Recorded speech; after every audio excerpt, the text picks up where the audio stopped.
നമസ്കാരം.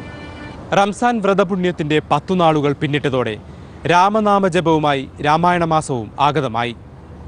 സമസ്ത ലോകത്തിനും സുഖവും സമാധാനവും ഭവിക്കട്ടെ എന്ന പ്രാർത്ഥനയോടെ അനുഷ്ഠാനങ്ങളിൽ മുഴുകുകയാണ് വിശ്വാസികൾ.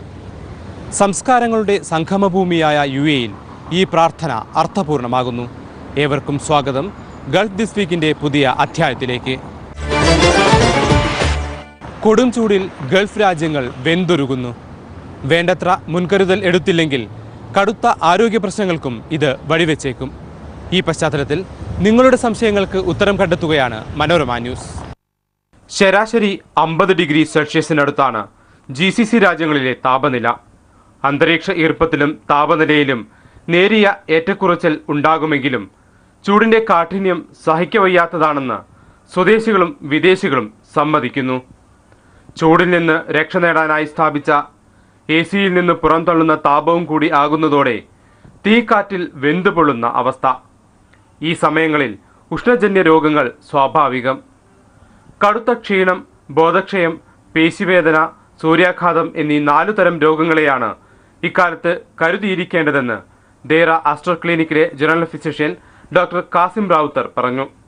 ചൂട് കാലത്ത് നമുക്ക് ചൂടുമായിട്ട് ബന്ധപ്പെട്ട രോഗങ്ങൾ ഹീറ്റ് എക്സോഷൻ, അതായത് ചൂട് കൊണ്ടുണ്ടാകുന്ന അത്യധികമായ ക്ഷീണം, പിന്നെ ചൂട് കൊണ്ടുണ്ടാകാവുന്ന ബോധക്ഷയം ഹീറ്റ് സിങ്കോപ്പ്, പിന്നെ ഹീറ്റ് ക്രാംസ് എന്ന് പറഞ്ഞൊരു കണ്ടീഷനുണ്ട്. അതായത് ശരീരം അതിശക്തമായ വേദനയും പേശികൾ വലിച്ചിലും ഉണ്ടാകാം. അസഹ്യമായ വേദന ഉണ്ടാക്കുന്ന ഒരവസ്ഥയാണ് ഹീറ്റ് ക്രാംസ്. പിന്നെ ഇതിൻ്റെ ഏറ്റവും സങ്കീർണമായ അവസ്ഥയെ ഹീറ്റ് സ്ട്രോക്ക് എന്ന് പറയും. ഹീറ്റ് സ്ട്രോക്ക് അഥവാ സൂര്യാഘാതം, അത് തീർച്ചയായിട്ടും ഒരു ആഘാതം തന്നെയാണ്, മരണത്തിലേക്ക് നയിക്കാവുന്നതാണ്. സാധാരണയായി വിയർപ്പ് പൊടിച്ചാണ് ശരീരം ചൂടിനെ സ്വയം പ്രതിരോധിക്കുന്നത്. എന്നാൽ കൊടും ചൂടിനു പുറമെ അന്തരീക്ഷ ഈർപ്പം വർദ്ധിക്കുമ്പോൾ വിയർപ്പ് ബാഷ്പീകരിക്കാതെ വരും. ഇതോടെ ശരീര ഊഷ്മാവ് 106 ഡിഗ്രിയിലേക്ക് ഉയരും. ഇത് തലച്ചോർ ഉൾപ്പെടെയുള്ള അവയവങ്ങളെ ബാധിച്ച് മരണം വരെ സംഭവിക്കാൻ സാധ്യതയുണ്ട്.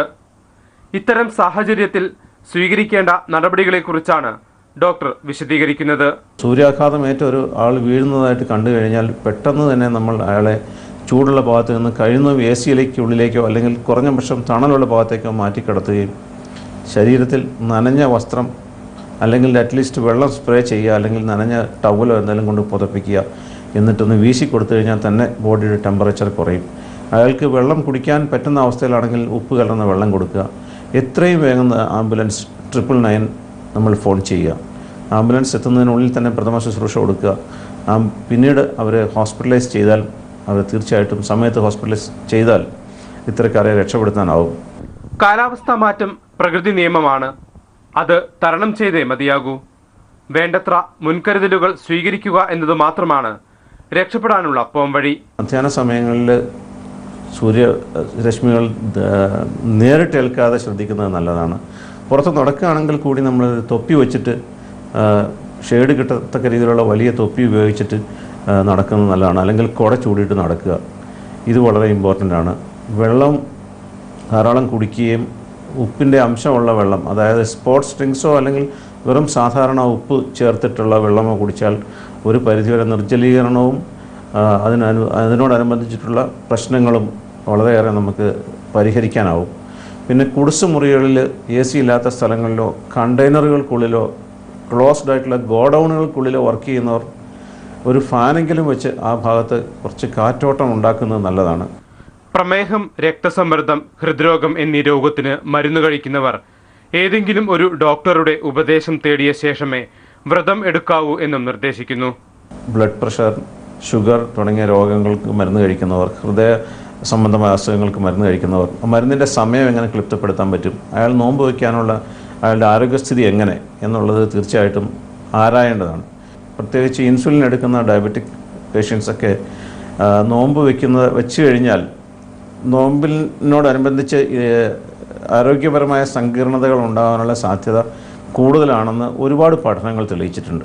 നിർമ്മാണ മേഖലാ തൊഴിലാളികളെയാണ് ചൂട് തളർത്തുക. GCC രാജ്യങ്ങളിൽ ഉച്ചവിശ്രമ നിയമം ശക്തമായതിനാൽ സൂര്യാഘാതം പോലുള്ള കേസുകളുടെ എണ്ണത്തിൽ ഗണ്യമായ കുറവുണ്ട്. എങ്കിലും വേണ്ടത്ര അവബോധമില്ലാതെ പണിയെടുക്കുന്ന തൊഴിലാളികളിൽ ഉഷ്ണജന്യ രോഗങ്ങൾ കണ്ടുവരുന്നു. ഇത്തരക്കാർക്കായി സർക്കാർ സ്വകാര്യ മേഖലകളിൽ ബോധവൽക്കരണ ക്യാമ്പുകളും സജീവമാണ്.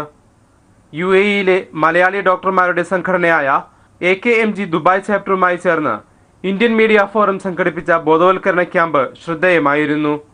ഇതുമായി ബന്ധപ്പെട്ട് വിവിധ ഭാഷകളിലുള്ള ലഘുലേഖകളും വിതരണം ചെയ്തു. ഈ ഹീറ്റ് കാരണം ഒരുപാട് പ്രശ്നങ്ങളുണ്ടാവാം. സിമ്പിളായിട്ടുള്ള നിസ്സാരമായിട്ടുള്ള സ്കിന്നിലെ പ്രശ്നം തൊട്ട് വളരെ serious issue, heat stroke, death വരെ സംഭവിക്കാം. അപ്പോൾ ഇതിനെക്കുറിച്ചൊരു അവയർനെസ് ക്യാമ്പയിൻ, ഒരു ബോധവൽക്കരണമാണ് നടത്തുന്നത്. എന്ത് ചെയ്യാം, എന്ത് ചെയ്യാൻ പാടില്ല, ഒരു എമർജൻസി വന്നു കഴിഞ്ഞാൽ എന്താ ചെയ്യേണ്ടത്, അതിനെക്കുറിച്ചുള്ളൊരു ബോധവൽക്കരണ ക്യാമ്പാണ്. വിവിധ ലേബർ ക്യാമ്പിൽ ചെന്നിട്ടാണ് ഇതിപ്പം ചെയ്യുന്നത്. ഇതുപോലെ മറ്റു സാമൂഹിക സംഘടനകളും ഈ രംഗത്തേക്ക് വരികയാണെങ്കിൽ കൂടുതൽ തൊഴിലാളികളെ സൂര്യാഘാതത്തിൽ നിന്ന് രക്ഷിക്കാനാവും. പുറത്ത് ജോലി ചെയ്യുന്നവരെ മാത്രമല്ല, കുട്ടികളെയും പ്രായം ചെന്നവരെയും ചൂട് വേഗം തളർത്തും. അതിനാൽ ചൂടുള്ള സമയത്ത് ഇവരെ പുറത്തു കൊണ്ടുപോകരുതെന്നും നിർദ്ദേശിക്കുന്നു. ചൂട് സമയത്ത് ഇത്തരക്കാരെ ഏറെ നേരം വാഹനങ്ങളിൽ ഇരുത്തുന്നത് മൂലം മരണം വരെ സംഭവിച്ചേക്കാമെന്നും ഡോക്ടർമാർ മുന്നറിയിപ്പ് നൽകി.